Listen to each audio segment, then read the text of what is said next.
सत्वेषु मैत्री गुणेषु प्रमोदं क्लिष्टेषु धीरेषु कृपा परत्वम् मार्गस्थैवाहं विपरीतवृत्तौ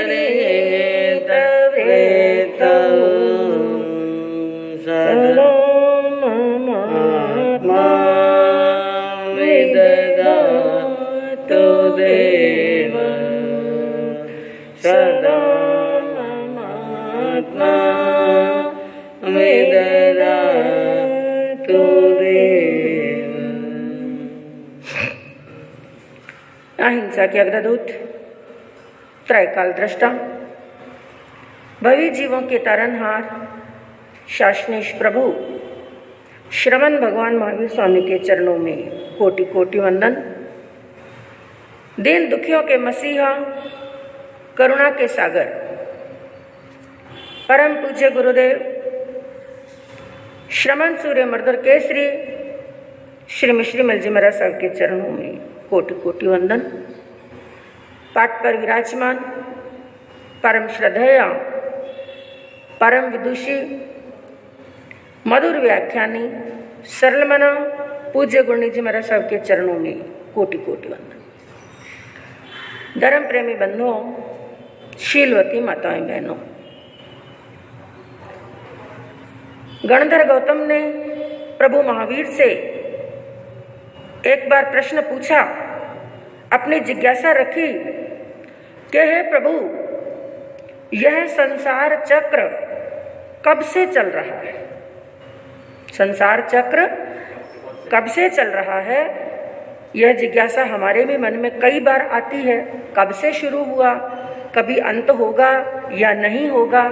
तो ऐसी ही जिज्ञासा गणधर गौतम के मन में आई और उन्होंने प्रभु के समक्ष एक प्रश्न रखा कि प्रभु, यह संसार चक्र कब से चल रहा है? तो इसका समाधान देते हुए प्रभु महावीर ने कहा, हे गौतम, यह संसार अनादि काल से चल रहा है।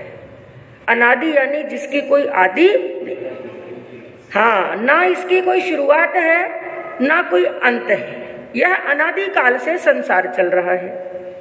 तो फिर एक दूसरा प्रश्न उनके मन में आया। उन्होंने पूछा, प्रभु, संसार चक्र किस कारण से चल रहा है? क्योंकि हर कार्य के पीछे कोई ना कोई कार्य के पीछे कारण अवश्य होता है।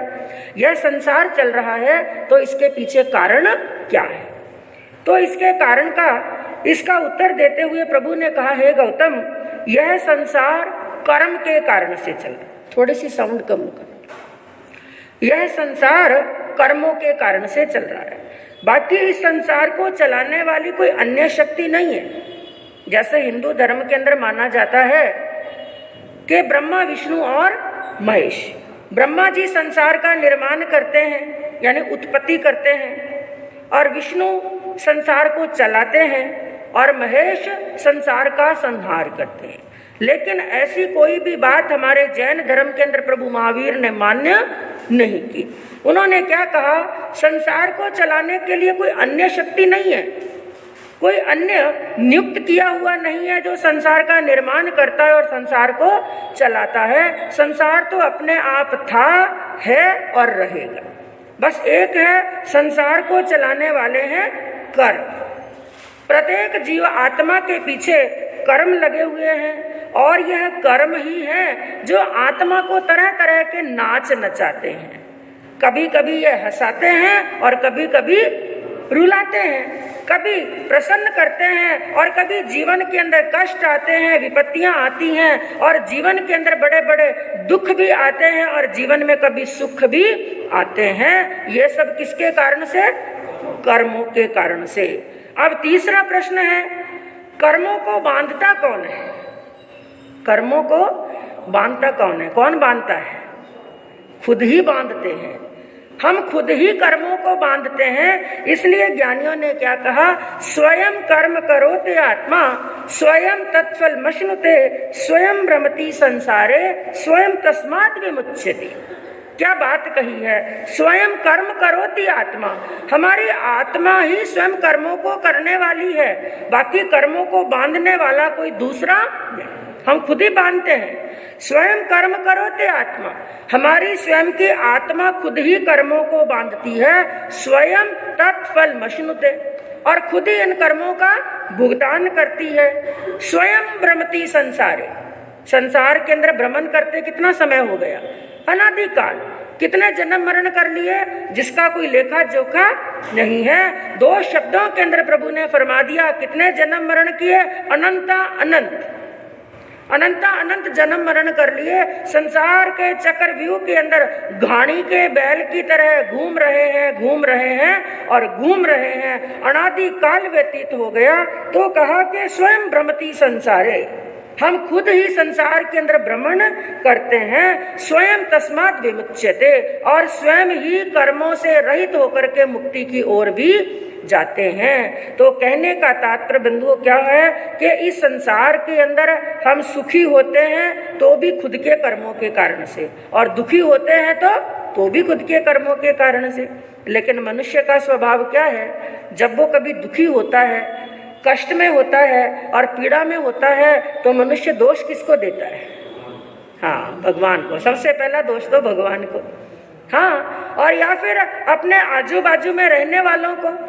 मेरे माताजी ने अच्छा नहीं किया, मेरे पिताजी ने अच्छा नहीं किया, मेरा भाई अच्छा नहीं है, मेरी बहन अच्छी नहीं है, मेरे अड़ोसी या पड़ोसी अच्छे नहीं है, उसने मेरे साथ में दुर्व्यवहार किया है, उसने मेरे साथ में अन्याय किया है, उसने मेरे साथ में दगा किया है, उसने मेरे साथ में गलत किया है। लेकिन ज्ञानी क्या कहते हैं, ना तेरे साथ में कोई अच्छा करने वाला है और ना ही तेरे साथ में कोई बुरा करने वाला है। तेरा यदि कोई अच्छा कर रहा है, इसका मतलब पिछले जन्म के अंदर तुमने उसके साथ में कोई ना कोई अच्छा व्यवहार किया, और यदि कोई बुरा कर रहा है, या तो वो नए कर्मों का बंध कर रहा है, या पहले बांधे हुए कर्मों का हम क्या कर रहे हैं, भुगतान कर रहे हैं। ये सब कर्मों का लेखा जोखा है। प्रभु महावीर की अंतिम देशना उत्तरायण सूत्र क्या कहता है, कत्तारमेव अनुजाई कम्मम।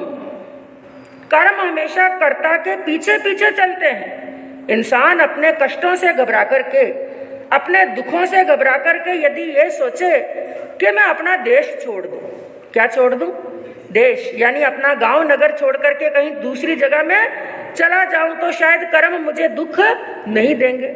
कोई सोचता है मैं देश छोड़ दूं, और कोई सोचता है भेष छोड़ दूं, यानी गृहस्थ अवस्था छोड़ करके क्या बन जाऊं मैं, हाँ, सन्यासी बन जाऊं, साधु बन जाऊं। तो मैं अपना देश छोड़ दूं, अपना वेश छोड़ दूं, अपना स्थान छोड़ दूं। लेकिन ज्ञानियों ने कहा चाहे तू देश छोड़ दे, चाहे विदेश के अंदर गमन कर, चाहे तू जंगल में चला जा, चाहे पर्वत के शिखर पर चला जा, चाहे किसी गुफा के अंदर चला जा, चाहे आसमान में चला जा, चाहे तलगर के अंदर चला जा, कहीं पर भी चला जा, ये कर्म तेरा पीछा छोड़ने वाले। अरे कर्मों ने तो प्रभु महावीर को भी नहीं छोड़ा। इतना बड़ा राजपाट था, राज्य के अधिकारी थे प्रभु महावीर, लेकिन दीक्षा ली, और दीक्षा लेते उसी दिन कर्म क्या आ गए, उदय में आ गए। इसलिए कहा कि कतार में अनुजाई कम्मम, कर्म सदा कर्ता के पीछे पीछे चलते हैं, वो कर्ता को कभी भूलने वाले। इंसान कर्म बांध करके भूल जाता है। आज हमारे याद है क्या कि हमने कहां कहां पर कर्म बांधे, किस किस को सताया, किस किस को दुखी किया, कुछ भी याद नहीं है। हम भूल जाते हैं कर्म बांध करके, लेकिन कर्म हमें भूलने वाले। कर्मों के आंखें नहीं है, लेकिन फिर भी कर्मों को सब दिखाई देता है। कर्मों के पांव नहीं है, लेकिन फिर भी कर्म हमारा पीछा करते रहते हैं। हम किसी स्थान पर पहुंचते हैं ना, उसके पहले कौन पहुंच जाते हैं, हाँ, कर्म पहुंच जाते हैं। इसलिए क्या कहा कि कर्म कभी कर्ता को भूलते नहीं है। और चाणक्य ने चाणक्य नीति के अंदर बड़ी अच्छी बात कही, यथा धेनु सहस्रेषु वत्सो विंदति मातरम तै वेह कृतम कर्म कर्तार मनुगच्छति। बड़ी अच्छी बात कही कि कर्म कर्ता को कैसे पहचान लेते हैं। इसका एक उदाहरण दिया, एक स्थान के ऊपर हजारों गायें खड़ी हैं। कितनी गायें खड़ी हैं, हजारों। सबकी हाइट, हेल्थ, करण, कलर, वर्ण सब एक जैसा है। सामान्य व्यक्ति उन गायों को देखता है तो कोई पहचान नहीं पाता। हजारों गायों की भीड़ है और उनमें से एक गाय का एक बछड़ा जो अपनी माँ से बिछड़ गया। अब उसकी माँ उन हजारों गायों में जाकर के उनके अंदर मिक्स हो गई। सब गायें एक जैसी लग रही हैं, लेकिन हजारों गायों के बीच में भी वो बछड़ा अपनी माँ को ढूंढ लेता है। जबकि सब गायें एक जैसी हैं, लेकिन फिर भी वो बछड़ा हजारों गायों के बीच में भी अपनी माँ को ढूंढ लेता है। उसी प्रकार कर्म भी कर्ता को ढूंढ ही लेते हैं, चाहे वो कहीं पर भी चला जाए। और बंधुओं कहा कि कड्डान कम्मान मुख अथी, किए हुए कर्मों का भुगतान किए बिना छुटकारा होने वाला, और जिसने बांधे हैं भुगतान उसको ही करना पड़ेगा। एक ज्ञानी के भी कर्म उदय में आते हैं और अज्ञानी के भी उदय में आते हैं।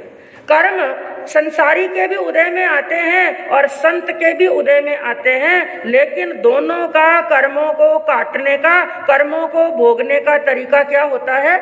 अलग अलग। ज्ञानी क्या सोचते हैं जब कर्म उदय में आए तो संत आत्मा क्या सोचती है, ज्ञानी क्या सोचते हैं? ये कर्म मैंने ही बांधे हैं और मुझे ही भुगतान करना पड़ेगा। इसलिए वे दूसरों को दोष नहीं देते हैं। और दूसरा वो क्या सोचते हैं? कर्म उदय में आए, यदि मैं रोऊंगा, यदि आंखों में आंसू लाऊंगा तो ये कर्म मुझे छोड़ने वाले नहीं।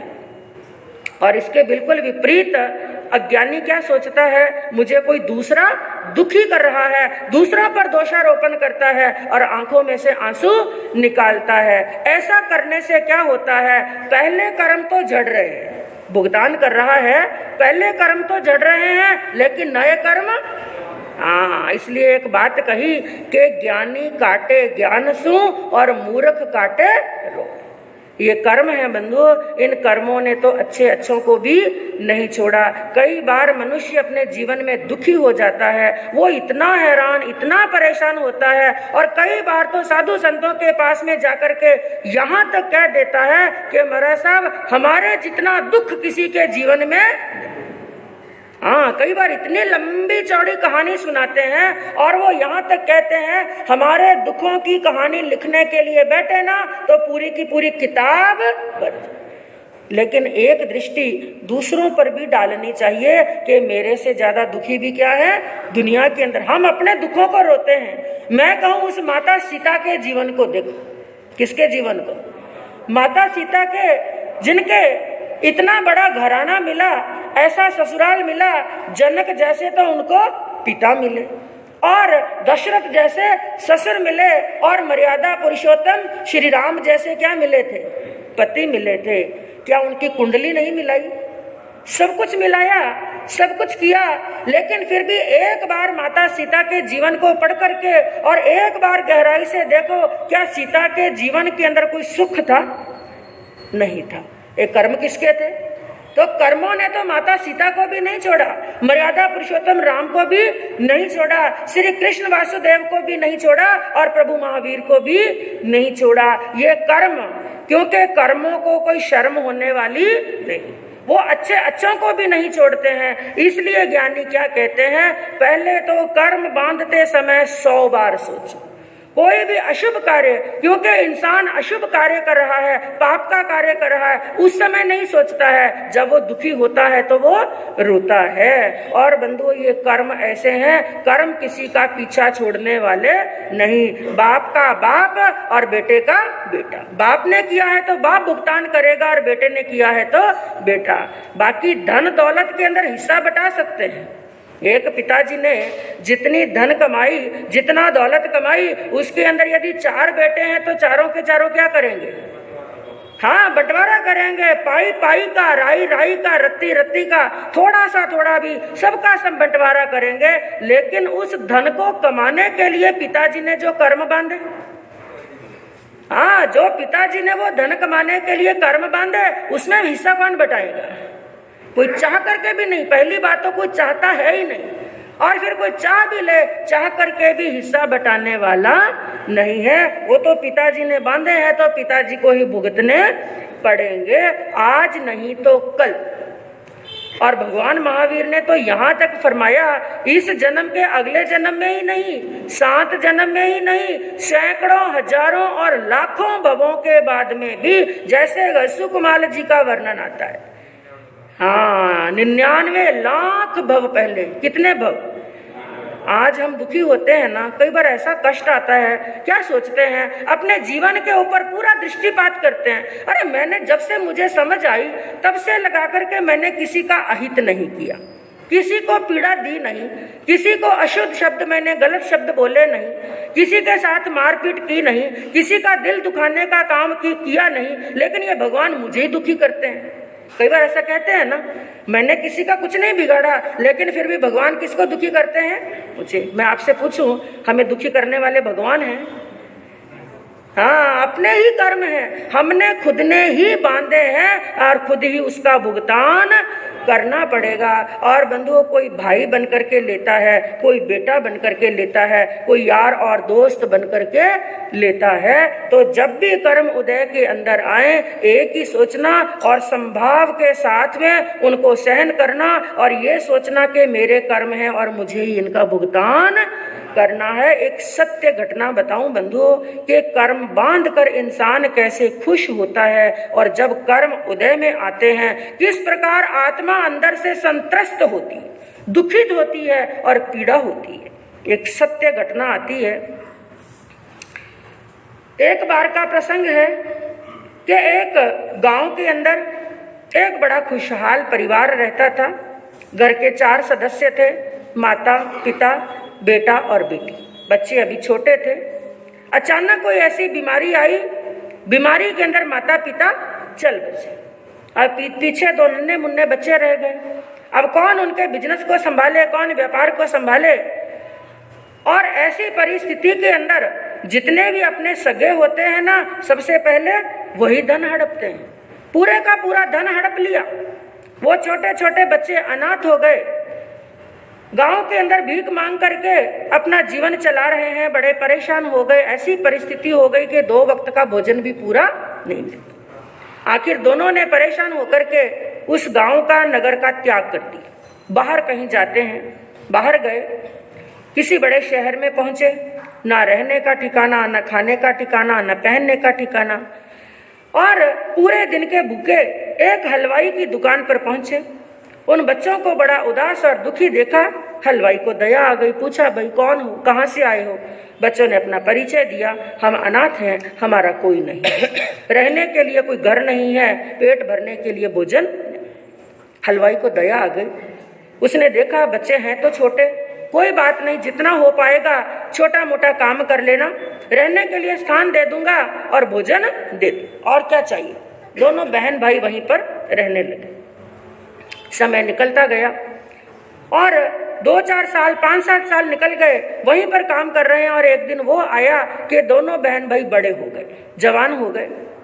अब उस लड़के ने देखा, मेरी बहन बड़ी हो गई, होटल पर तरह तरह के लोग आते हैं, क्यों ना एक छोटी मोटी झोंपड़ी ही सही। झोंपड़पट्टी के अंदर एक छोटी मोटी झोंपड़ी बनाई। अब बहन घर पर रहती है और भाई हलवाई की दुकान पर काम करते। बड़ी गरीबी के अंदर दिन निकल रहे थे और इतनी मेहनत करने के बाद में मात्र बस 2 वक्त का भोजन ही मिल पाता था। रहने के लिए वो घास फूस की झोंपड़ी। जब से होश संभाला तब तक ये गरीबी ही देख रहे। एक दिन का प्रसंग हुआ, रात्रि की लगभग 10 बजी होगी घड़ी के अंदर। दोनों बहन भाई बातें कर रहे थे, भोजन पानी कर रहे थे। अचानक से उस झोंपड़ी का किसी ने दरवाजा बजाया। विचार किया, कौन आया रात को? दरवाजा खोल करके देखा, एक अजनबी व्यक्ति वहां पर खड़ा था। उस भाई ने पूछा, भाई साहब आप कौन हैं, कहां से आए, यहाँ पर किस लिए आए? उस व्यक्ति ने क्या कहा, भाई मैं एक व्यापारी हूँ, बाजू के दूर गांव से आया हूँ यहाँ पर व्यापार करने के लिए। पूरा दिन व्यापार करने में निकल गया, सूर्यास्त हो गया। अब मैं गांव तो जा नहीं सकता, मुझे रात्रि विश्राम करने के लिए स्थान चाहिए। उस लड़के ने कहा, इतना बड़ा शहर है, जगह जगह पर होटल हैं, जगह जगह पर धर्मशालाएं हैं, वहां से छोड़ करके यहाँ पर आए। उसने क्या कहा, 3 घंटे हो गए, 6 बजे से लगाकर लगभग 10 बज गई, 3-4 घंटे हो गए, स्थान ही ढूंढ रहा था, लेकिन कहीं पर मुझे कोई स्थान मिला नहीं। धर्मशाला सब बुक है, कोई स्थान नहीं मिला, और अब मैं इतना थक गया हूं कि स्थान ढूंढ नहीं सकता, और दूसरा मेरे पास में थोड़ा जोखिम है, इसलिए मैं इस जोखिम को लेकर के जगह जगह पर जाऊं तो मुझे खतरा है। मुझे भाई साहब और कुछ नहीं चाहिए, बस एक रात्रि विश्राम करने के लिए स्थान दे दीजिए। उसने देखा अतिथि देवो भव, आए हैं भाई, कोई बात नहीं, स्थान तो आपको दे देंगे, लेकिन हमारी तो ये छोटी मोटी घास फूस की झोपड़ी है, यहीं पर एक छोटा सा जो कमरा है, दोनों बहन भाई वहां पर सोते हैं, ज्यादा जगह नहीं है, ये रसोई घर है, यहीं पर बिस्तर डाल करके सोना चाहो तो सो जाओ। उसने कहा एक रात्रि तो व्यतीत करनी है, ठीक है भाई, जो स्थान है वही बहुत बहुत धन्यवाद है। वो व्यक्ति अंदर आया और उनके पास में जो भोजन बना हुआ था मिल बांट करके तीनों ने भोजन कर लिया। सोने का समय हुआ, तीनों अपने अपने बिस्तर पर गए और जाकर के सो गए। वो व्यापारी भी बड़ा थका हुआ था, पूरे दिन का पुरुषार्थ किया हुआ था, चला हुआ था, बड़ा थक चुका था, वो भी गहरी नींद में सो गए। घड़ी के अंदर लगभग 12:30-1 बजी होगी। उस लड़की की नींद जागी। अचानक उसके मन के अंदर जैसे भीतर का शैतान जागृत हो गया। इंसान के भीतर में ही शैतान भी है, इंसान भी है और भगवान भी, सब कुछ हमारे भीतर में है। अब मन के अंदर एक विचार आया, उसको विचार ना कह करके कुविचार कह सकते हैं। उसके मन में क्या आया, उसने सोचा जब से हमने होश संभाला पूरी जिंदगी गरीबी गरीबी और गरीबी के अंदर निकल गई, लेकिन लगता है आज भगवान ने हमारी सुन ली। अपने आप ही भगवान ने भेज दिया यहाँ पर किसी व्यक्ति को, क्योंकि इस व्यक्ति ने क्या कहा, मेरे पास में क्या है, जोखिम है। और ये व्यक्ति यहाँ पर आया, किसने देखा, किसी ने नहीं देखा, कोई नहीं जानता कि ये व्यक्ति यहाँ पर आया, और अगर हम इसको मार करके इसका धन हड़प लें, कौन है देखने वाला।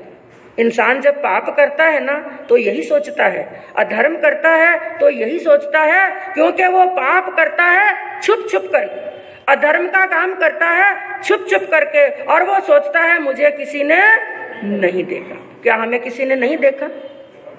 हाँ, और किसी ने नहीं देखा, मान लो किसी मनुष्य ने नहीं देखा, मान लो किसी त्रियंच ने नहीं देखा, अरे सबसे पहले तो हमारे परमपिता परमात्मा ने देखा। कहीं पर भी तलघर में जाकर के भी, साथ में तलघर में जाकर के भी हम कुछ करते हैं तो भी ऊपर वाला हमें देख रहा है। अरे ऊपर वाले तक बाद में पहुंचो, ऊपर वाले तक तो बाद में पहुंचो, सबसे पहले हमें कौन देख रहा है?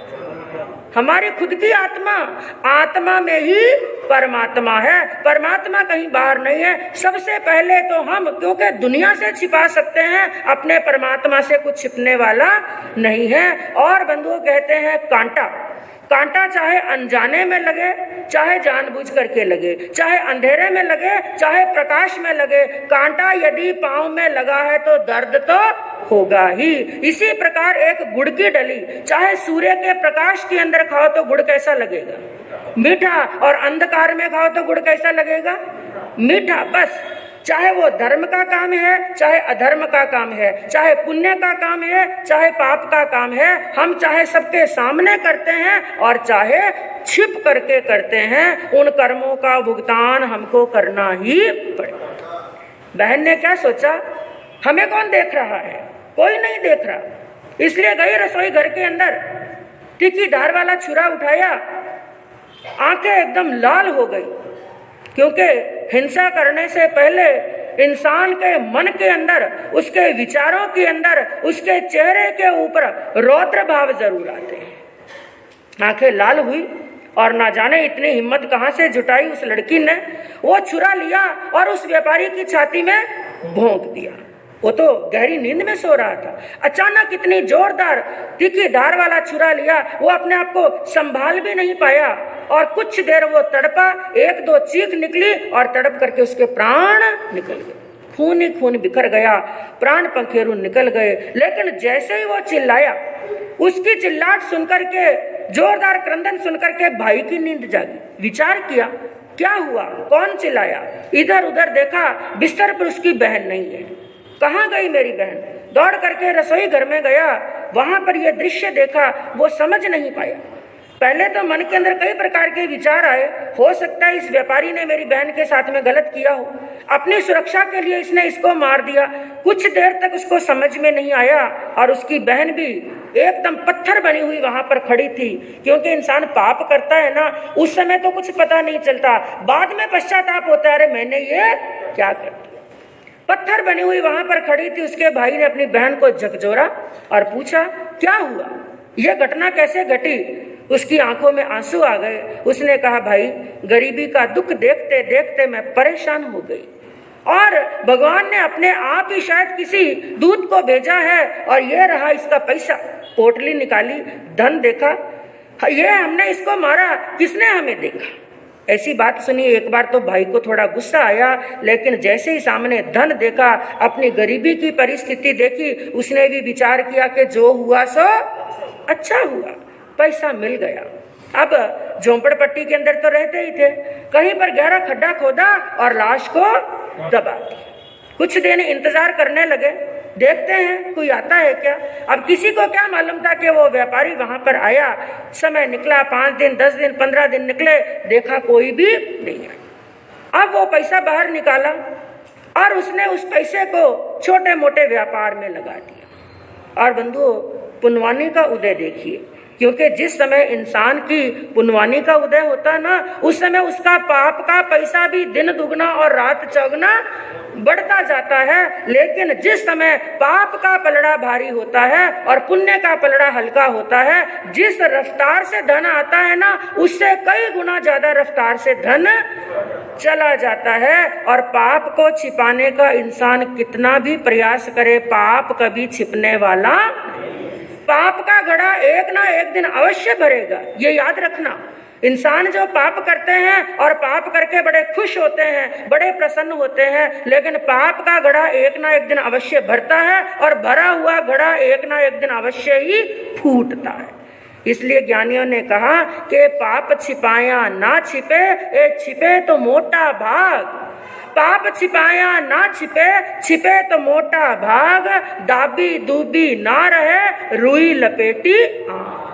पाप कभी छिपाने से छिपने वाला, लेकिन उन्होंने छिपाने का प्रयास किया और वो पैसा उन्होंने बिजनेस में लगाया। पुण्यवानी का सूर्य उदय देखिए, दिन दुगनी रात चौगनी कमाई होने लगी, अच्छा व्यापार चलने लगा। और एक दिन वो आया, क्या विचार किया, बड़ी दुकान कर लूं। बड़ी दुकान कर ली और वो भी दुकान धनाधन धनाधन चलने लगी, बड़े सेठ जी बन गए।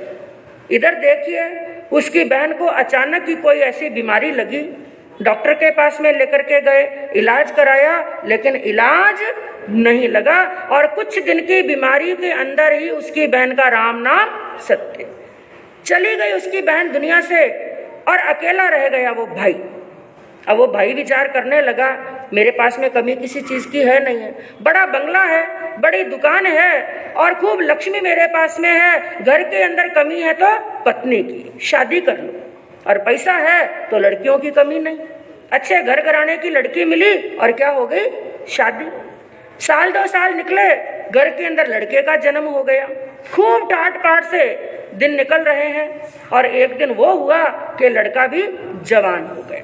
अब पिताजी ने विचार किया, लड़के की भी अच्छी घर घराने की लड़की देख करके इसकी भी शादी कर। लड़के की भी शादी हो गई, पुत्र वधू घर पर आई, घर के अंदर खूब आनंद है, मंगल है। अब लड़के की शादी हुए लगभग 6 महीने हुए होंगे, वो लड़का अचानक क्या हो गया, बीमार। लड़का अस्वस्थ हो गया, डॉक्टर के पास में लेकर के गए, डॉक्टर ने टेस्टिंग की और इलाज शुरू किया, लेकिन कोई बीमारी समझ में नहीं। कई बार बंधुओं, असाता वेदनीय का योग ऐसा होता है, बड़े बड़े डॉक्टरों के पास में लेकर के जाते हैं, बड़ी बड़ी टेस्टिंगें कराते हैं, लेकिन बीमारी ही डॉक्टरों के समझ में नहीं आती। और साता वेदनीय का उदय होना, एक छोटी सी पुड़ाकी दी और बड़ी बड़ी बीमारी का क्या हो जाता है, इलाज हो जाता है। अब बड़े बड़े डॉक्टरों के पास में लेकर के जा रहे हैं, टेस्टिंगों पर पैसा लग रहा है, दवाइयों पर पैसा लग रहा है। जिस रफ्तार से पैसा आया था, जिस रफ्तार से पैसा आया था, उससे कई गुना रफ्तार से पैसा जाने लगा। क्योंकि एक बात याद रखना, यदि अन्याय से कमाया हुआ धन है, अनीति से कमाया हुआ धन है, 2 नंबर का धन है, उस धन से कभी धर्म का काम होने वाला नहीं। अन्याय का धन ज्यादातर कहाँ पर जाता है? या तो हॉस्पिटलों में जाएगा, या वकीलों के पास में जाएगा, और या फिर उस सेठ जी की संतान ऐसी व्यसनी बन जाएगी, ऐसी व्यसनी बन जाएगी कि पूरा का पूरा पैसा व्यसनों के अंदर चला जाएगा। अधर्म का पैसा था, अन्याय का पैसा था, अब वो पैसा पानी की तरह पिताजी अपने बेटे पर बहाने लगे, क्योंकि अकेली अकेली संतान है और माँ बाप को अपनी संतान से बढ़कर के दुनिया के अंदर कोई भी। खूब इलाज कराया, लेकिन बंधु इलाज नहीं। 1 महीना निकल गया, 2 महीने निकल गए, 4 महीने निकल गए, करते करते 6 महीने निकल गए। इस बीच क्या हुआ, जो जितना भी उनका बिजनेस व्यापार था सब क्या हो गया, बंद। दुकान बिक गई, मकान बिक गया, पत्नी के गहने बिक गए, पुत्र वधू के गहने बिक गए, सब कुछ खाली, कुछ भी सेठ जी के पास में नहीं बचा।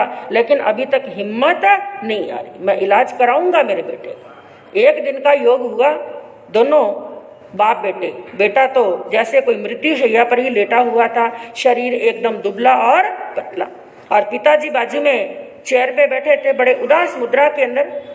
बेटे ने सहसा आंख खोली और बड़े धीमे स्वर के अंदर पूछा, पिताजी अब आपके पास में कितने रुपए बाकी है? बड़े दुखी आवाज के अंदर जैसे पूछा। उसके पिताजी ने बड़े उदास होकर के कहा, बेटा तू क्यों चिंता करता है, मेरे पास में कुछ हो या ना हो मैं तुम्हारा इलाज कराऊंगा। नहीं पिताजी, आप मुझे बताएं अभी आपके पास में कितने रुपए बाकी हैं? फिर उसके पिता ने दुखी होकर कहा, अरे बेटा मुझे चाहे अपने आप को बेचना पड़े लेकिन मैं तेरा इलाज कराऊंगा। उसने कहा, नहीं पिताजी, मैं जो पूछ रहा हूँ उस बात का जवाब दे दीजिए। ऐसा कहा तो पिता की आंखों में आंसू आए और रोते हुए उसने कहा, बेटा बाकी मेरे पास में कुछ भी नहीं, सब कुछ बिक गया है, कुछ भी मेरे पास में नहीं रहा, मात्र 500 रुपए बचे हैं। कितने रुपए? 500 रुपए मेरे पास में बचे हैं। अब बेटे ने कहा, पिताजी अब बस आपको ज्यादा इंतजार करने की आवश्यकता नहीं, जिस दिन आपकी जेब के ये 500 रुपए भी खाली हो जाएंगे उस दिन मैं यहाँ से चला जाऊंगा।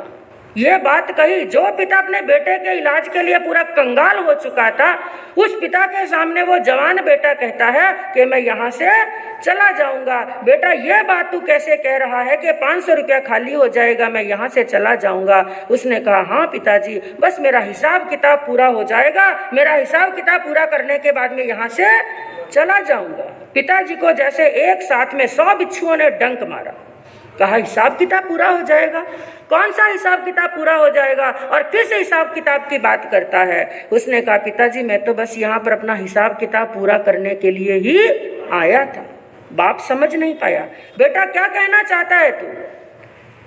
उस लड़के ने बड़ी मंद मंद आवाज के अंदर, बड़ी धीमी आवाज के अंदर कहा, पिताजी उस काली रात को याद कीजिए जिस रात के अंदर एक व्यापारी आपके पास में शरण लेने के लिए आया था। आप उसके शरणागत बने थे और शरणागत बनने के बाद में उसी के प्राणों का घात कर दिया। याद करो उस रात को। ये बात सुनी जैसे एकदम उस व्यक्ति के शरीर में करंट लगा। कहने लगे, बेटा कौन सी बात कह रहा है, कौन से व्यापारी की बात कह रहा है? बेटे ने कहा, पिताजी थोड़ा दिमाग पर जोर लगाओ, थोड़ा दिमाग पर जोर लगाओ। अब वो पिताजी सोचने लगे, मेरा बेटा बात तो जो कह रहा है वो क्या है?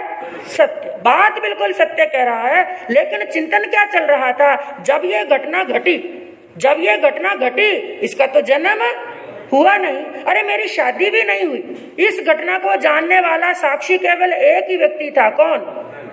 मेरी बहन। और बहन कहाँ चली गई?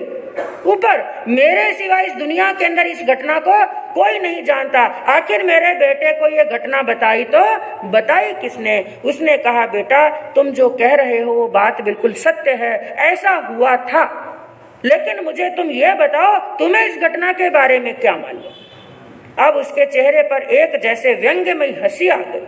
उसने हंसते हुए कहा, पिताजी इस घटना के बारे में मुझे नहीं मालूम होगा तो और किसको मालूम होगा? अरे सबसे बड़ा साक्षी तो उस घटना का मैं हूँ। पिताजी और हैरान कि वो कैसे? उसने कहा, पिताजी मैं कोई और नहीं हूँ, उसी व्यापारी का जीव हूं, मैं कोई और नहीं हूं, उसी व्यापारी का जीव हूं जिसको मौत के घाट उतारा था, जिसका धन आपने हड़पा था।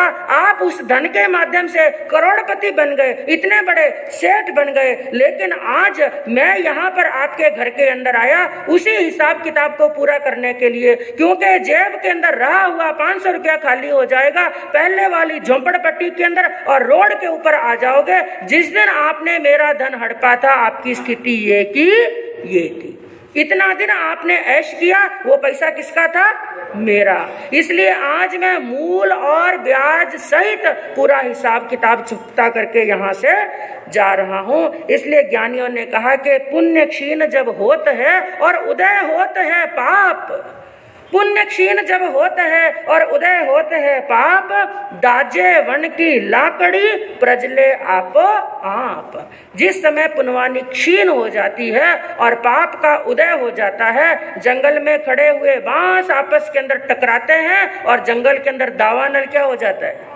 हाँ, दावानल शुरू हो जाता है, हजारों लाखों जानवर मौत के घाट उतर जाते हैं। कहा अब आपकी पुण्यवानी का सूर्य क्या हो गया? अस्त हो गया। मेरा हिसाब किताब पूरा होगा तो मैं यहाँ से चला जाऊंगा। ये बात सुनी, पिता की आंखों में जैसे गंगा जमुना बरसने लगी, लेकिन एक प्रश्न बड़ा घूम रहा था उनके दिमाग के अंदर। उन्होंने कहा पिता बेटा, मैंने कर्मों की लीला को समझ लिया, कर्मों के जाल को समझ लिया कि कैसे कर्म नाच नचाते हैं, भुगतान करना पड़ता है। लेकिन बेटे यदि तू इतनी बात जानता है तो जाने से पहले मेरे एक प्रश्न का और उत्तर देता जा।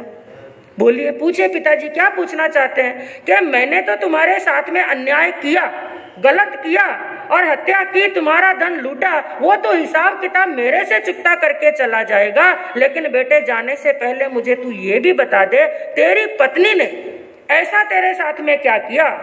अभी 6 महीने साल भर हुआ शादी को, उसको विधवा करके जा रहा है, जिसने संसार का कोई सुख नहीं देखा। अरे उसने तेरे साथ में क्या अन्याय किया जिसको संसार के ऐसे दुखों के अंदर झोंक करके तू जा रहा है? अब और जोरदार व्यंग्यमयी हंसी आई। उसने कहा पिताजी, सभी किए कराए की मूल जड़ तो वही है।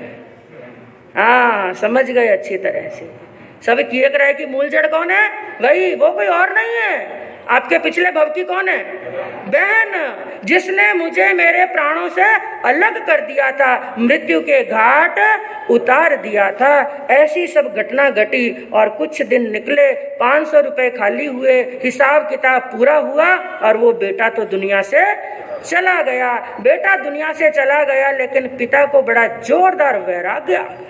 विचार करने लगे, इंसान कर्म बांधता है, कभी बेटों के लिए बांधता है, कभी बेटियों के लिए बांधता है, अपने परिवार के लिए बांधता है, लेकिन वो इंसान भूल जाता है मैं जिनके लिए कर्म बांध रहा हूँ वो मेरा सहयोग करने वाले, इन कर्मों के अंदर हिस्सा बटाने वाले नहीं। जिस समय यमदूतों की मार खानी पड़ती है, नारकी के अंदर दुखों को भोगना पड़ता है, कई बार अंगों से रहित होना पड़ता है, इंद्रियों से रहित होना पड़ता है, उस समय उन कर्मों का भुगतान करते समय हमारा सहयोगी कोई बनने वाला नहीं है। तो इस दृष्टांत का बंधुओं सार इतना ही है, अपने जीवन के अंदर कोई भी कार्य करे, कोई भी कर्म करें, उस समय एक चिंतन दिमाग में जरूर होना चाहिए कि अच्छे का फल अच्छा और बुरे का फल बुरा।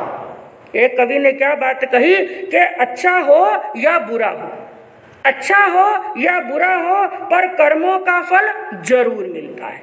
अच्छा हो या बुरा हो, पर कर्मों का फल जरूर मिलता है। किसी को जल्दी मिलता है तो किसी को थोड़ी देर बाद मिलता है, और कर्मों का भुगतान करना ही पड़ेगा। तो प्रत्येक कार्य करते समय मन के अंदर कर्मों को बांधने से डरे।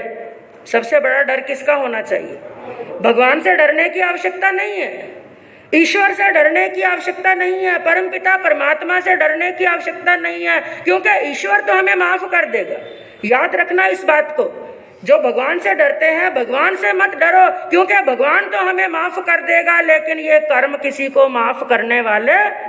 हम रो रो करके भी उनके सामने प्रार्थना करेंगे ना कि मुझे छोड़ दो, मुझे छोड़ दो, लेकिन ये कर्म किसी को छोड़ने वाले नहीं है तो बंधु हमेशा सात्विक कर्म करेंगे, शुद्ध कर्म करेंगे। और पहली बात, हम वैसा कर्म करेंगे, दूसरे के साथ में वैसा व्यवहार करेंगे जो व्यवहार हम अपने लिए चाहते हैं। बस सीधी सी बात, दूसरे के साथ में वैसा व्यवहार करो जैसा हम किसके लिए चाहते हैं। हाँ, अपने लिए अच्छा चाहते हैं या बुरा? अच्छा। अपने लिए सुख चाहते हैं या दुख? सुख चाहते हैं। बस दूसरों को भी हो सके तो सुख देने का प्रयास करो, उनके जीवन के अंदर भी हो सके तो फूल बिछाने का काम करो, किसी के जीवन में शूल बिछाने का काम मत करो। हो सके तो किसी के घावों के ऊपर मरहम लगाने का काम करो, किसी के घाव के ऊपर किसी प्रकार का नमक डालने का और जख्मों को कुरेदने का काम मत करो। तो शुद्ध कर्म करेंगे, सात्विक कर्म करेंगे, अच्छे कर्म करेंगे बंधुओं, तो इस भव में पर भव में कल्याण होगा। इसी भावना से शांत। सत्वेषु मैत्री गुणेषु प्रमोदं क्लेष्टेषु धीरेषु कृपा